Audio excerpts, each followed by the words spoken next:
আজ চলো আর কথা না বাড়িয়ে আমরা একটু দেখে নিই আজকের কি কি কোশ্চেন আমরা নিয়ে এসে হাজির করেছি তোমাদের সামনে। এই মুহূর্তে তাকিয়ে দেখো প্রথম কোশ্চেন নাম্বার 1 যদি আমরা দেখি খুব সহজ এবং সরল ভাবে উত্তরগুলো করা হয়েছে। আমরা প্রত্যেকেই যারা ডিএলএড 2022-24 সেশনে আমরা কিন্তু একটু কোশ্চেনটাকে দেখে নেব। What is the difference between first language and second language. যদি এর আগেই বাংলাতে আমি প্রত্যেককেই অবশ্যই জানিয়ে দিয়েছি যে আমাদের মাদার টাং অর্থাৎ মাতৃভাষাটাই হচ্ছে ফার্স্ট ল্যাঙ্গুয়েজ এবং তার পরিবর্তে অর্থাৎ দ্বিতীয় যে ল্যাঙ্গুয়েজটাকে আমরা শিখি সেটা হচ্ছে সেকেন্ড ল্যাঙ্গুয়েজ। সে যে কোনো দেশের যে কোনো ল্যাঙ্গুয়েজ হতে পারে। একজন ইউকের সেকেন্ড ল্যাঙ্গুয়েজ কি হবে, ফার্স্ট ল্যাঙ্গুয়েজ কি হবে, এগুলো আমরা অবশ্যই প্রত্যেকেই জানি। তাই কি বলছে দেখো, first language generally refers to mother tongue. সাধারণত প্রথম যে ভাষাটাকে আমরা ব্যবহার করি যেটা ফার্স্ট ল্যাঙ্গুয়েজ সেটা হচ্ছে মাতৃভাষা থেকে হুইচ এ চাইল্ড অ্যাকুয়ার্স ফার্স্ট, যেটা প্রথম শৈশব থেকেই আসে। তার মানে second language is the others than first language. এই সেকেন্ড ল্যাঙ্গুয়েজটা অন্য ল্যাঙ্গুয়েজ থেকে যেটা first language which a child learns, যেটা আমরা শিখে আসছি। In Indian English is a second language.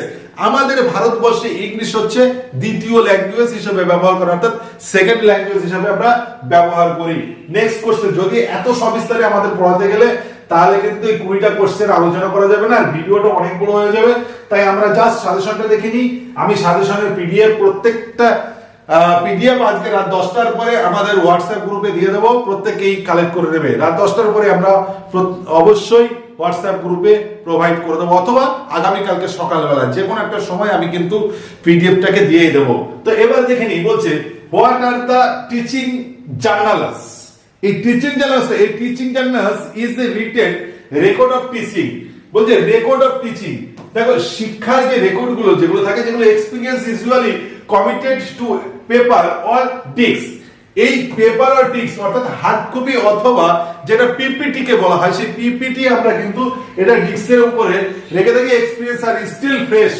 আমরা কি করি যে আমাদের সেই যে কাজগুলো করে রেখেছি প্রত্যেকটা কাজ যেন একদম সফলতার ভাবে থাকে, সেটাই কিন্তু আমরা অবশ্যই রেখে দিই।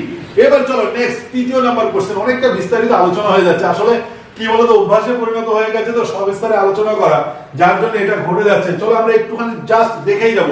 Right two objective of teaching English at the elementary level. Elementary লেভেলের কটা বলেছে? 2 অবজেক্টিভস, দুটো। এটা হচ্ছে at elementary level students should be able to express themselves orally using the simple English। খুব সাধারণ ইংলিশটাকে আমরা সাধারণত ওরালি ব্যবহার করে থাকি। দেন কি বলছে, they should be able to read and understand। তারা কি করছে? পড়ছে এবং বুঝতে পারছে সিম্পল রিটেন ম্যাটেরিয়াল, যেটাকে খুব সাধারণ ভাবে লেখা থাকে। তাহলে একদম ক্লিয়ার হচ্ছে আমরা কিন্তু খুব সহজ উত্তরগুলো করা আমরা একটুখানি চেষ্টা করলে প্রত্যেকেই পারবো। কোশ্চেন নাম্বার 4, চতুর্থ নাম্বার কোশ্চেনে কি বলছে, what is the role of chart in language classroom. এই ল্যাঙ্গুয়েজ ক্লাসরুমে ভাষার যে ক্লাসরুমটা আমাদের রয়েছে সেই ক্লাসরুমে আমাদেরকে চার্ট কি করছে দেখো।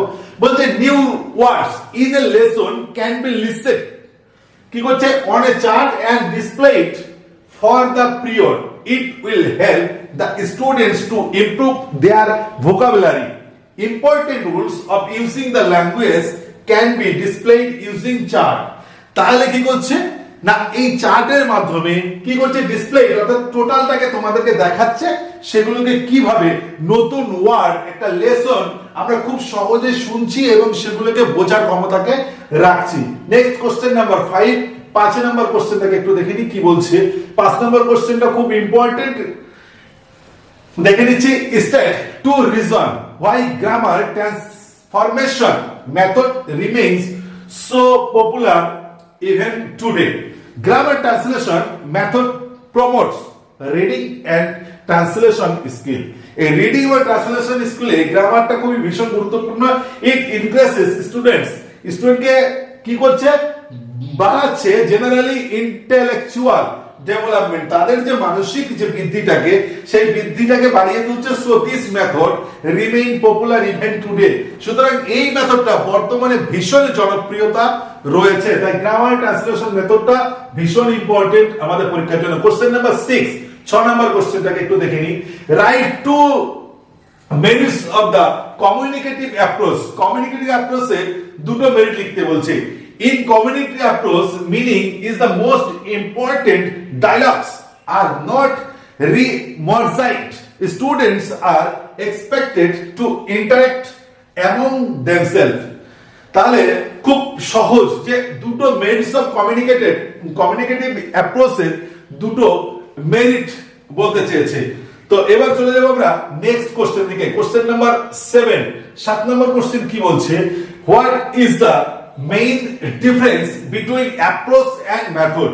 অ্যাপ্রোচ এবং মেথডের দুটো পার্থক্য বলতে বলছে। Approach is the way one is going to approach the project. একটা কি করছে না সেটা প্রজেক্টের ক্ষেত্রে, আর একটা method is the way approach যেটার মাধ্যম হচ্ছে প্রজেক্ট, আর মেথডের যেটার মাধ্যম হচ্ছে going to complete the project, যেটা কমপ্লিট প্রজেক্টটাকে কমপ্লিট করছে। This is the main difference between approach and method. এটাই হচ্ছে সবথেকে মূল পার্থক্য যেটা অ্যাপ্রোচ আর মেথডের মধ্যে। এবার চলে যাব কোশ্চেন নাম্বার 8 এর ক্ষেত্রে। 8 নম্বর কোশ্চেনটাকে একটু দেখে নিই। 8 নম্বর কোশ্চেন বলছে, what is the difference between second language and foreign language. দেখো আমরা সাধারণত সেকেন্ড ল্যাঙ্গুয়েজ আমি বলেছি অ্যাজ এ ইন্ডিয়ানদের সেকেন্ড ল্যাঙ্গুয়েজ হচ্ছে ইংলিশ, আর এই ফরেনের ল্যাঙ্গুয়েজ অর্থাৎ বাইরে থেকে যে সমস্ত ল্যাঙ্গুয়েজগুলো আমাদের এখানে এসে ব্যবহার করা হচ্ছে, second language is a language others than man's first language. যেটা মানুষ তার ফার্স্ট ল্যাঙ্গুয়েজের পরে যে ল্যাঙ্গুয়েজটাকে শিখে সেটাই হচ্ছে second language. In India English is the second language.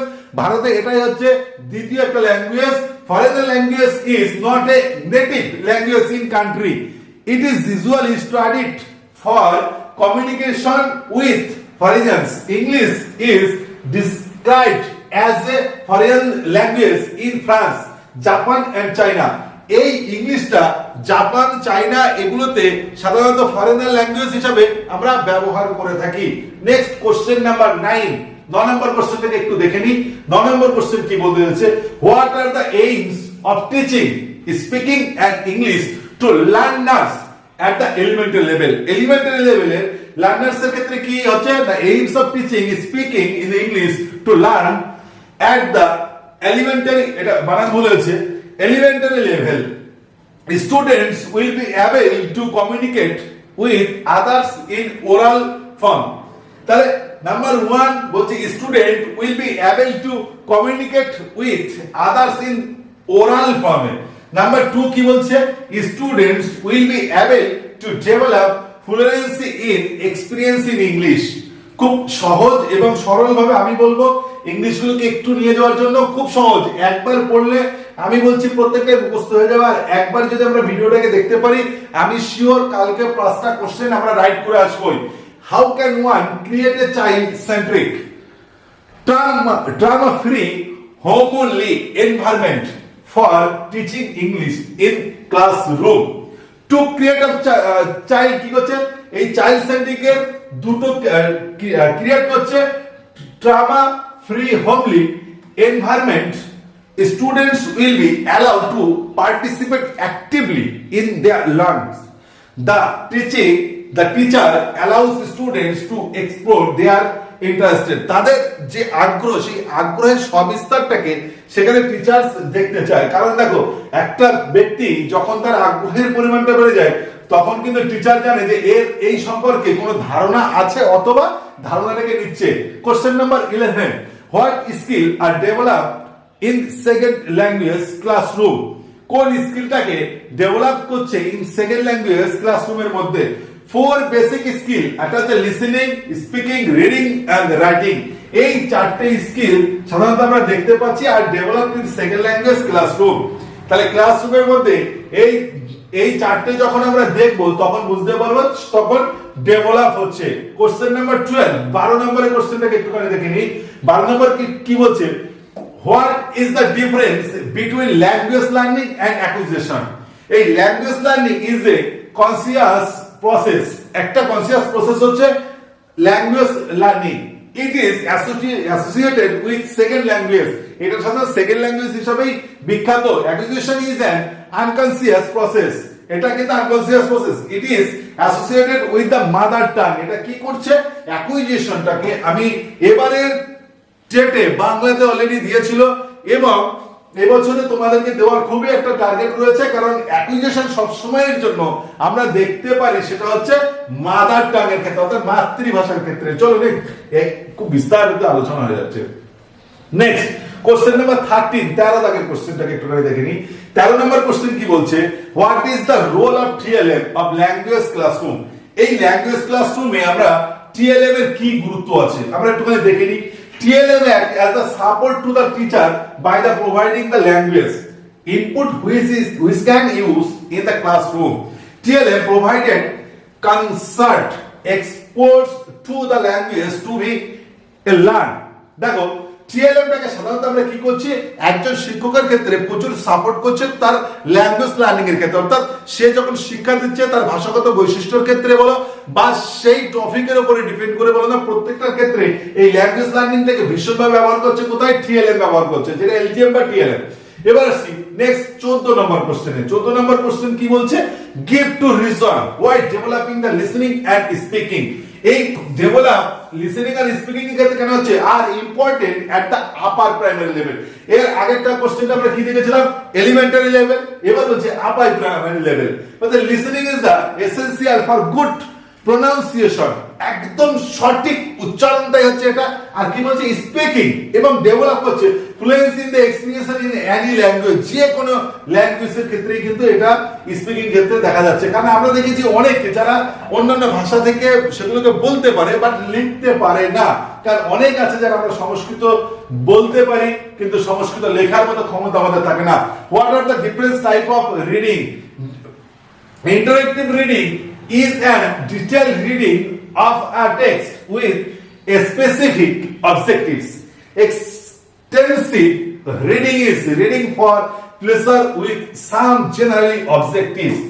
একদম খুব সহজ সরল, এত বাংলা বলতে গেলে সত্যি বলছি ভিডিওটা অনেক বড় হয়ে যাবে, কারণ সময় শর্ত। সময় যদি থাকতো আমাদের হাতে তাহলে আরো সবিস্তারে আলোচনা করা যেত। State one reason to show that skill are important for the ESL learners.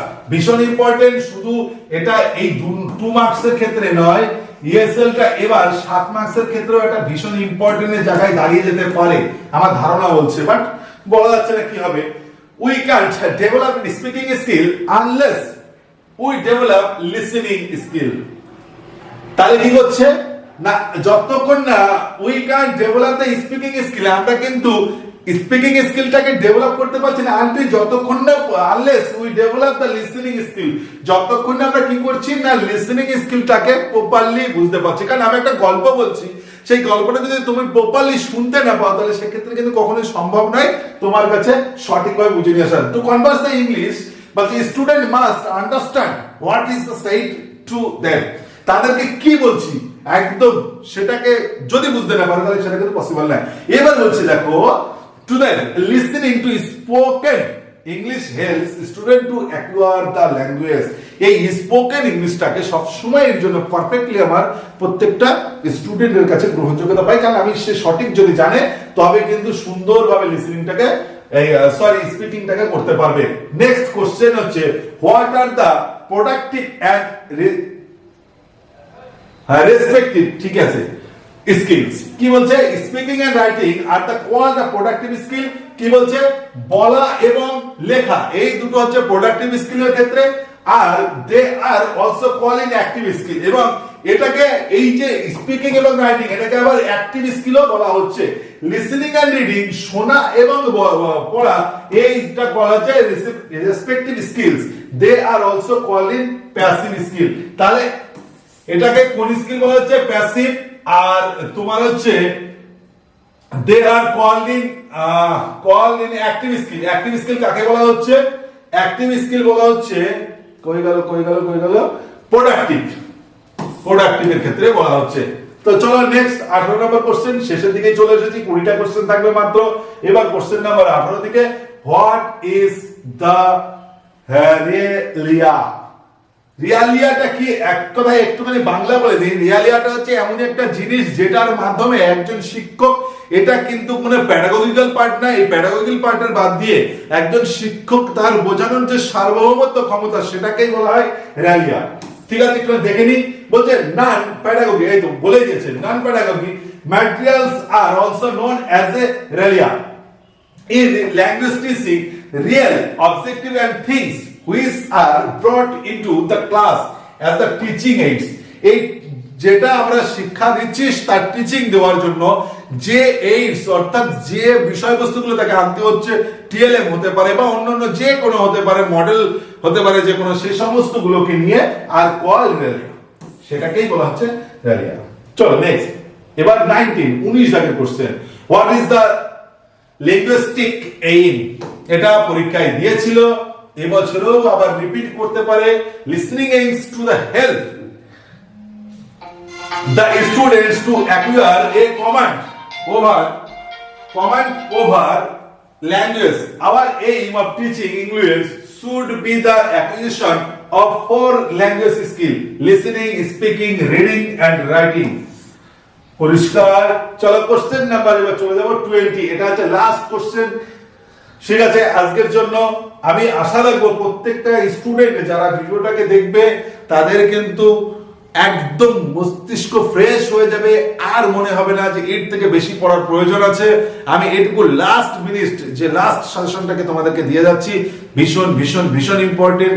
তাই আরো একবার বলবো, প্রত্যেকেই যারা এখনো দেখেনি এবং নিজের বন্ধুদেরকে শেয়ার করো যাতে টোটাল ভিডিওটাকে কমপ্লিট করতে পারে, এবং আমি আশা রাখছি আগামীকালকের পরীক্ষাটা দিয়ে হাসতে হাসতে বাড়িতে ফিরতে পারে।